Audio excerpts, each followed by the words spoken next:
I started AlphaGENIUS because there's a very basic concept that most people profess to agree with, but which is actually very hard for a lot of folks to implement.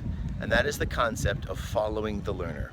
Going to where the learner is, going to where the learner's interests are, figuring out what the learner's needs and wants and desires are, figuring out what turns them on, figuring out what stands in their way, and addressing those issues and helping them to move closer to their dreams. What excites me most about excellent teaching is that always what is going on in one form or another is that the teacher or the institution or the program has figured out how to meet the learner where the learner is and how to take the learner forward towards where the learner wants to be. That's why I founded AlphaGENIUS.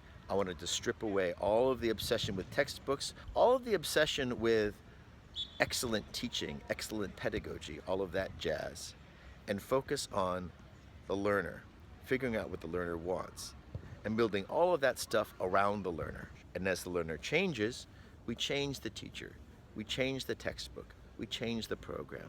The learner is our central focus point. That is the core concept that drives AlphaGENIUS. So nice to meet you. My name is Peter Ackerly. I'm the founder and CEO of AlphaGENIUS. My background is in English education. I have also studied music. And before I got my Master of Arts degree in teaching English as a second language in the United States, I worked as a mental health professional. I have studied Japanese, and I do know a lot about the underlying principles of Japanese. And as a beginner, I think I have a perspective on some aspects of learning the language that I will share with you guys in this course to supplement the work that our real Japanese education professionals are going to be doing in really walking you through the process of learning Japanese. The other thing that I bring to the table is my background is in linguistics. I understand how language learning works, how language acquisition works, and also I've been working with language learners for quite a bit of time. So I know how to find a good teacher, and I know how to make sure that they deliver the absolute best quality to you that you deserve. I was born in Massachusetts. I would say that my hometown is Burlington, Vermont. I pretty much matured culturally and politically there. I have stayed in Japan for 17 years, and there's some real basic reasons why I have. The good life is available to people here for a decent, if you make a decent income, you don't have to make a phenomenal income to really enjoy a fantastic way of life here. And that's not true in other parts of the world. I think a lot of people have talked about Japanese attitudes towards foreigners, and I'm not sure what to say about that because the paradigm is a little bit different here. I would say that in the United States, people are accepted to the extent to which they're willing to assimilate, to the extent to which they're able to, for economic reasons, and willing to join the culture, take on the American identity, live the American ideals,